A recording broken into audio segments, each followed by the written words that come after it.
ৰাজ্য চৰকাৰে আভ্যন্তৰীণ জল পৰিবহণ ব্যৱস্থাটোক অধিক সুচল কৰাৰ বাবে প্ৰথমৰ পৰাই গুৰুত্ব আৰোপ কৰি আহিছে। আপোনালোকে যদি চাই আমাৰ ৰাজ্যখন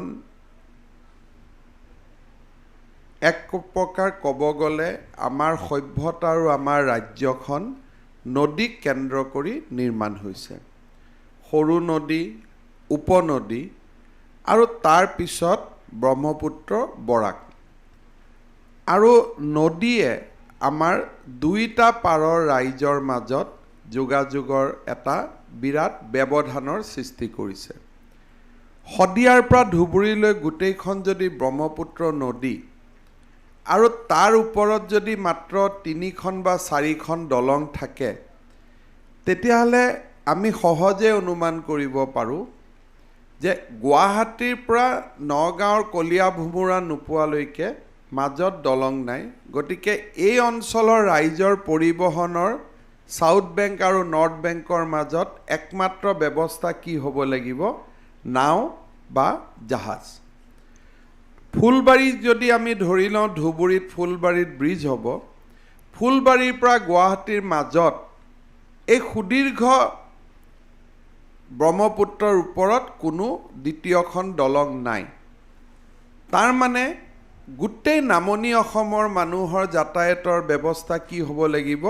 আভ্যন্তৰীণ জল পৰিবহণ বা নাও বা জাহাজ। আৰু সেইকাৰণে আমাৰ চৰকাৰে কেতিয়াবা ৰেল, প্লেন, মটৰ ট্ৰান্সপৰ্ট আমি গুৰুত্ব দিওঁ বা লোকচক্ষুত নপৰে, কিন্তু বহু লোক নাও আৰু জাহাজ বা ইনলেণ্ড ৱাটাৰ ট্ৰান্সপৰ্টৰ যিটো ব্যৱস্থা তাৰ ওপৰত নিৰ্ভৰ কৰে। বিশেষকৈ সৰু সৰু স্থানবিলাকত য'ত দুখন জাগা খেতি পথাৰ আৰু গাঁও নদীয়ে ভাগ কৰি থৈছে, ক'ৰবাত দুখন গাঁৱৰ মাজত নদী আছে। গতিকে ইয়াৰ যিটো প্ৰয়োজনীয়তা, এইটো সমাজত সদায় থাকিব, বৰঞ্চ ই আগবাঢ়ি গৈ থাকিব, প্ৰয়োজনীয়তা বাঢ়ি গৈ থাকিব। অসম চৰকাৰে এই গোটেই ব্যৱস্থাটো অনুভৱ কৰি ইনলেণ্ড ৱাটাৰ ট্ৰান্সপৰ্টক সঞ্জীৱিত কৰিবৰ বাবে আমি বিশ্ব বেংকৰ লগত 770 কোটি টকাৰ এখন চুক্তি কৰিছিলোঁ যে ভাৰত চৰকাৰৰ জৰিয়তে বিশ্ব বেংকে আমাক 770 কোটি টকা দিব। এই গোটেই ঋণটোৰ 80% ভাৰত চৰকাৰে উভতাই দিব আৰু 20% আমাৰ চৰকাৰে উভতাই দিব। অৰ্থাৎ আমি যদিও 770 কোটি টকা আমি ৱৰ্ল্ড বেংকৰ পৰা লৈছোঁ, কিন্তু মেক্সিমাম টকা আমি গ্ৰাণ্ট হিচাপে ভাৰত চৰকাৰৰ পৰা পাব পাৰিম।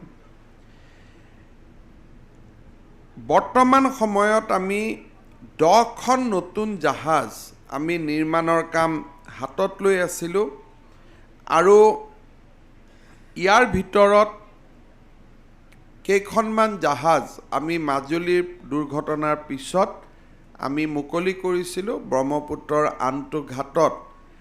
আৰু আমি আজি আৰু নতুনকৈ 4খন জাহাজ আমি মুকলি কৰাৰ বাবে ইয়াত সমবেত হৈছোঁ। আৰু এই গোটেই জাহাজকেইখন বিশ্ব বেংকৰ যিটো প্ৰজেক্ট, সেই প্ৰজেক্টৰ অধীনত আমি নিৰ্মাণ কৰিছোঁ। শ্ৰদ্ধাৰ ৰাইজ,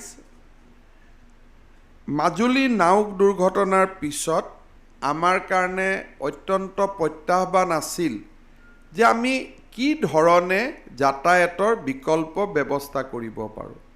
ছিংগল ইঞ্জিন নাও বন্ধ হ'ল। মাজুলীৰ পৰা মানুহ যোৰহাটলৈ আহিব লাগে। আমাৰ ওপৰত অত্যন্ত হেঁচা আছিলে যে পৰিবহণৰ ব্যৱস্থা কৰিব লাগে আৰু পৰিবহণ বুলি ক'লে নিৰাপদ পৰিবহণৰ ব্যৱস্থা কৰিব লাগে।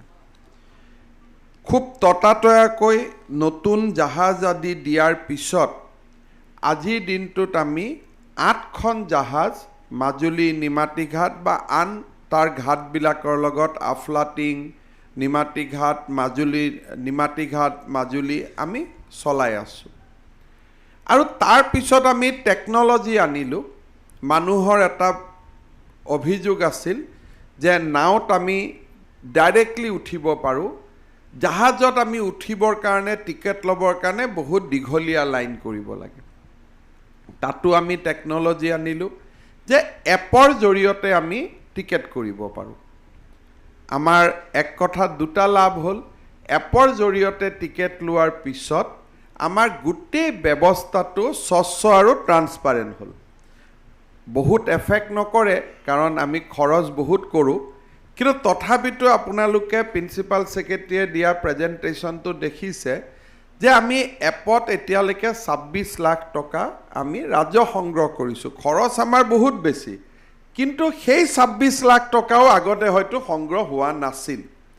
চ' মাজুলীৰ দুৰ্ঘটনাই আমাৰ সন্মুখত কিছু সুযোগো আনি দিলে যে ক্ৰাইচিছে, মই বিশ্বাস কৰোঁ যে সংকটে মানৱ জাতিক উদ্ভাসিত কৰে, মানৱ জাতিক আগুৱাই লৈ যায়। আমি টেকন'লজিৰ ব্যৱহাৰ কৰিলোঁ, লাইন নোহোৱা হৈ গ'ল। মাজুলীৰ পৰা মোলৈকে কিছুমান হোৱাটছআপ মেছেজ আহিলে যে দাদা এতিয়ালৈকেতো ঠিক আছে, কিন্তু ৰাসৰ সময়ত আমাৰ বহুত মানুহ হ'ব, আমি এইকেইখন জাহাজ আমাৰ যথেষ্ট নহয়। পৰিবহণ মন্ত্ৰী ডাঙৰীয়াৰ লগত মোৰ আলোচনা হ'ল যে আমি আৰু নতুন জাহাজ পঠাব পাৰোঁ নেকি। তেখেতে মোক ক'লে যে 4খন জাহাজ আমাৰ ৰেডি হৈ আছে, যদি আপুনি বিচাৰে আমি মাজুলীলৈকে 2খন দিব পাৰোঁ। সমস্যাটো হ'ল জাহাজ ৰেডি হৈ আছে, বনি আছে, কিন্তু নাও পানী আৰু জাহাজ বনোৱা জাগাৰ মাজত মাটি আহি গ'ল, অৰ্থাৎ বাম হৈ গ'ল। এতিয়া বনোৱা জাহাজ আমি নমাব নোৱাৰা হ'লোঁ। মোৰ মনত এক প্ৰকাৰ মই আশা বাদ দিছিলোঁ যে নহ'ব, মাজুলীলৈকে গৈ পুৰণা নাও দিয়ে মাল বস্তু কঢ়িয়াব আৰু জাহাজেদি মানুহ কঢ়িয়াব, এনেকুৱা ব্যৱস্থা এটা কৰিব লাগিব, কাৰণ ৰাস আমাৰ বাবে এটা ডাঙৰ উৎসৱ। কিন্তু পৰিবহণ বিভাগে নতুন টেকন'লজি আনিলে। আপোনালোকে ভিডিঅ'টোত দেখিছে যে মাটিত থকা জাহাজৰ তলত তেওঁলোকে টিউব সুমুৱাই দিলে, পাম্প নথকা টিউব। টিউবকেইটা সুমুৱাৰ পিছত পাম্প ভৰাই দিলে, তাৰমানে জাহাজকেইখন এতিয়া টিউবৰ ওপৰত আহি গ'ল আৰু টানি পেলাই টিউবৰ ওপৰেদি পানীলৈকে তেওঁলোকে লৈ আহিলে। জাহাজ ভাঙিও যাব পাৰিলেহেঁতেন মাজতে, কিন্তু ইমান সুন্দৰ টেকন'লজি তেওঁলোকে ব্যৱহাৰ কৰি আজি এই যিটো উদ্বোধনী অনুষ্ঠান বা আমাৰ ফ্লেগ অফ, তাক তেওঁলোকে আজি সম্ভৱ কৰি তুলিলে।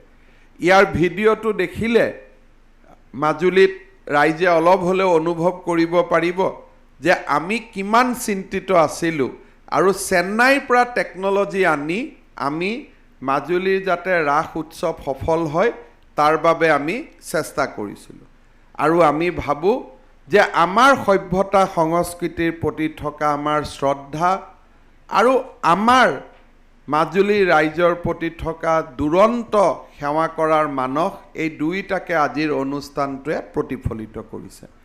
আজি মই ইয়াৰ পৰাই মাজুলীৰ ৰাইজক প্ৰণাম জনাইছোঁ আৰু 2খন নতুন জাহাজ আজি আমি কেটামৰান জাহাজ মাজুলীলৈকে পঠাম। জাহাজ 2খনৰ বৈশিষ্ট্য হ'ল যে বাম বহুত পানী নহ'লেও ই নিগচিয়েট কৰি যাব পাৰে। ইতিমধ্যে পৰিবহণ মন্ত্ৰী ডাঙৰীয়াই ক'লে যে তাত 6খন চৰকাৰী জাহাজ চলি আছিলে, 2খন প্ৰাইভেট জাহাজ, আজি 2খন আমি সংযোজিত কৰিম। অৰ্থাৎ তাতে এতিয়া আমাৰ জাহাজৰ সংখ্যা 10 হ'ব আৰু ৰাসৰ সময়ত আমি 15টা ৰাউণ্ড ট্ৰিপ কৰিম। কোনোবা উঠে নুঠে বেলেগ কথা, ৰাতিলৈকে মানুহ নোহোৱা হৈ যায়, ডিপাৰ্টমেণ্টে কয় ছাৰ আমাৰ লষ্ট হয় বুলি। লছ লাভ এইটো বেলেগ কথা, আমি চলাম, 15 ট্ৰিপ চলাম, ধুনীয়াকৈ চলাম, যাতে মাজুলীত ৰাসৰ উৎসৱ বিঘ্নিত নহয়। আৰু তাৰ পিছতো আমি জাহাজকেইখন লৈ নাহোঁ, তাতেই থাকিব। গতিকে ৰাইজৰ পৰিবহণ ব্যৱস্থা সুচল হ'ব। সমান্তৰালভাৱে আমি মাজুলীৰ যিকেইখন নাও আছিল তাতে চৰকাৰী খৰচত আমি মেৰাইন ইঞ্জিন লগোৱাৰ কাম আৰম্ভ কৰিছোঁ। মেৰাইন ইঞ্জিন মানে তাত বেক গিয়াৰো হ'ব পাৰে, ফ্ৰণ্ট গিয়াৰো হ'ব পাৰে, এক্সিডেণ্টৰ সম্ভাৱনা বহুত কম হয়। 5টা নাৱত মেৰাইন ইঞ্জিন লগোৱাৰ কাম চলি আছে আৰু মই ভাবোঁ যে অহা 10 দিনৰ ভিতৰত বা ৰাসৰ আগতে আমি তাক সমাপন কৰিব পাৰিম। 5খন নাও, 10খন জাহাজ, আগতকৈ পৰিবহণ ব্যৱস্থা ভাল হ'ব, ইট উইল বি বেটাৰ। আৰু নতুনকৈ 5খনত আমি এই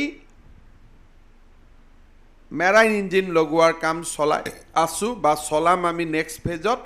খুব কম দিনৰ ভিতৰতে আমি আগতকৈ আৰু বহুত ভাল অৱস্থালৈকে মাজুলীত আমি ঘূৰি যাব পাৰিম। নাও থাকিলে, 10খন জাহাজো থাকিলে, এপত টিকট পালে, সম্পূৰ্ণ এটা সুচল ব্যৱস্থালৈ আমি যাব পাৰিম।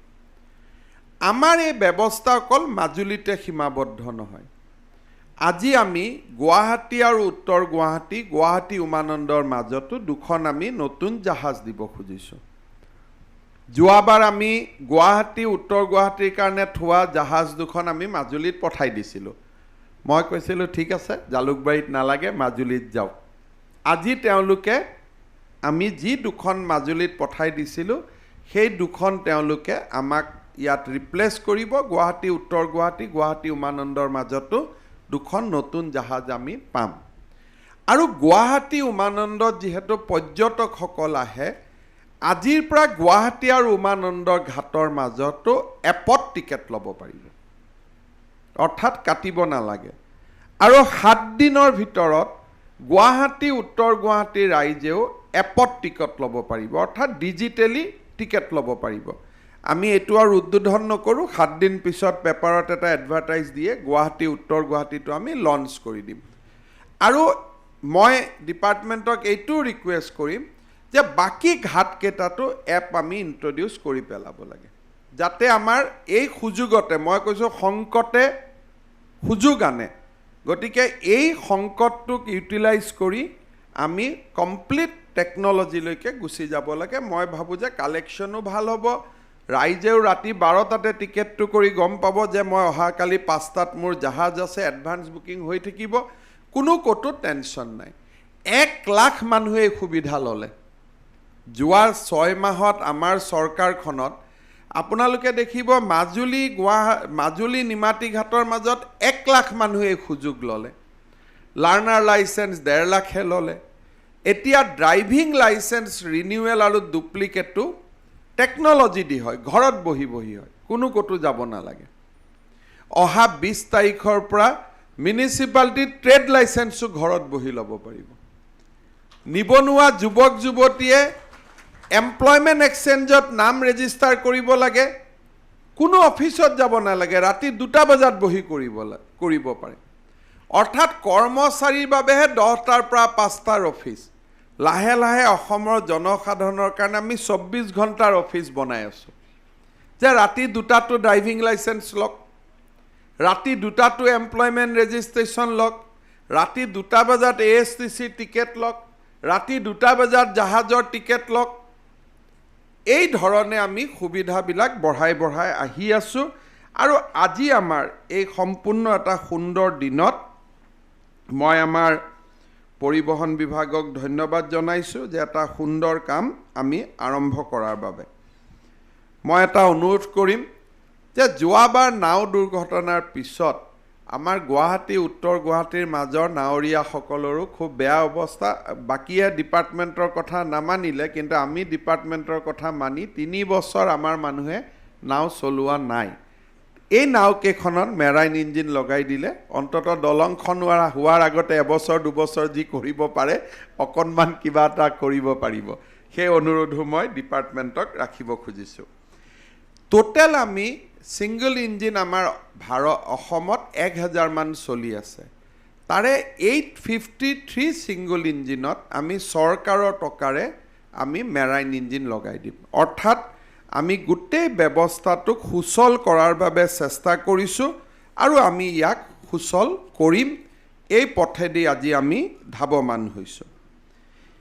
মিটিঙত যেতিয়া আমি আহোঁ, এই কামবিলাকৰ কথা কওঁ, ৰাইজে ভাবে মুখ্যমন্ত্ৰীয়ে কৰিলে। আৰু চবেই কয় CMে ভাল কাম কৰিলে, পিছত মেছেজো দিয়ে, ভাল লাগে, কিন্তু আচলতে আমি একো নকৰোঁ। এই গোটেই কামবিলাক আমাৰ বিভাগৰ বিষয়াসকলে আৰু তেওঁলোকৰ লগত থকা টিমবিলাকে কৰে। গতিকে মই সকলোকে অনুৰোধ কৰিছোঁ যে আমাৰ গোটেই টিমটোৰ কাৰণে আপোনালোকে এটা ডাঙৰ হাত চাপৰি বজাওক, যাতে তেওঁলোকে এনকাৰেজ পায়, ইনস্পিৰেশ্যন পায়। আৰু লাহে লাহে আপোনালোকে দেখিব যে অসমত চৰকাৰী কৰ্মচাৰী বিষয়াসকল দে উইল বিকাম মষ্ট ৰেছপন্সিভ। আজি মাটিৰ কামত আমি যি মিছন বসুন্ধৰা আৰম্ভ কৰিছিলোঁ, 1,10,000 মানুহে ইতিমধ্যে আবেদন কৰিলে আৰু 10,000 কেছ নিষ্পত্তিও হৈ গ'ল। যোৱা পৰহি দিনাখন আমেৰিকাৰ পৰা এগৰাকী মোৰ this is a information given to me, এগৰাকী অফিচাৰে মোক কৈছিলে যে মোৰ বন্ধু আহিছিলে গুৱাহাটীত এখন মটৰচাইকেল কিবা বুলেটৰ লাইচেঞ্চ বনাব লাগে, ফটাফট বনাব লাগে। দ্বিতীয় অফিচত মই ইমান দালাল বিচাৰিলোঁ, দালাল বিচাৰি নাপালোঁ। লাষ্টত মোৰ দিনটো ক্ষতি হ'ল, আমি দিনটো ৰখি মই কামটো কৰিবলগীয়া হ'ল। ছাৰ, এইবিলাক হৈছে changing mood of the government. লাহে লাহে হ'ব, খুব ফটক কৰি নহয়।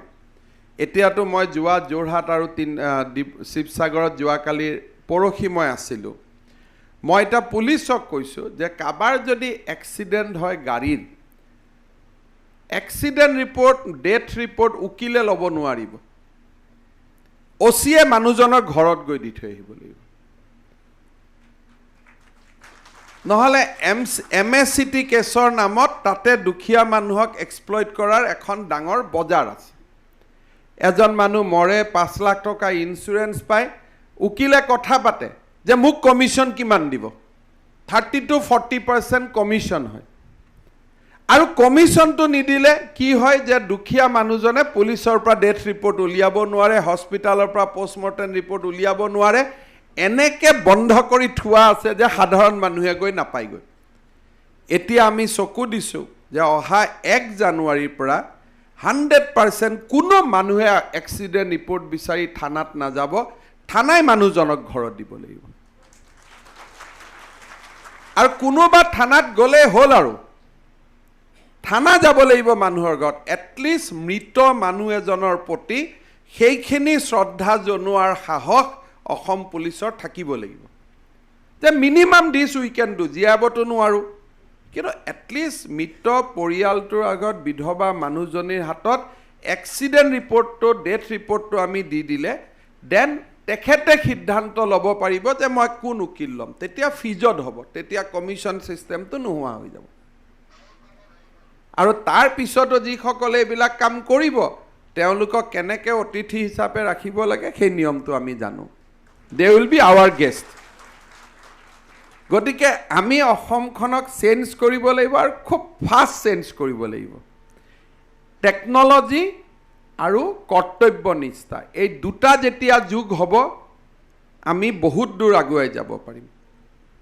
আমি ইজ অফ ডুইং বিজনেছ বহুত কষ্ট কৰি থাকোঁ, ইটো পইণ্ট বনাওঁ, ইটো পইণ্ট বনাওঁ, আকৌ ফোন কৰিলে গম পাওঁ ইজ অফ ডুইং নাই। গতিকে ইজ অফ ডুইং আনিব লাগিব থ্ৰু টেকন'লজি আৰু কৰ্তব্যনিষ্ঠা। আৰু আমাৰ কিছুমান ডিপাৰ্টমেণ্টে ভাল পায় কণ্ট্ৰলটো ৰাখি পেলাই, আমি এৰি দিব লাগে য'ত কণ্ট্ৰল নাই। আৰু আমি কৰি আছোঁ, এবছৰমানৰ ভিতৰতে আমি বহুত পৰিৱৰ্তন পাম।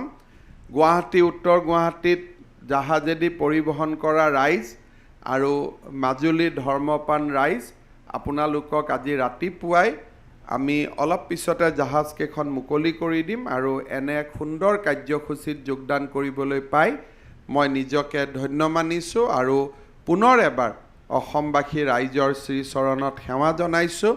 আৰু আমাৰ বিভাগৰ বিষয়া, কৰ্মচাৰী আৰু মোৰ সতীৰ্থ মন্ত্ৰী চন্দ্ৰমোহন পাটোৱাৰী ডাঙৰীয়াক ধন্যবাদ জনাইছোঁ। আপোনালোকে দেখিছে যে জাহাজখন নমোৱাৰ সময়ত ভিডিঅ'ত ৰাতিও গৈ পাটোৱাৰী ডাঙৰীয়া তাতে থিয় হৈ আছে।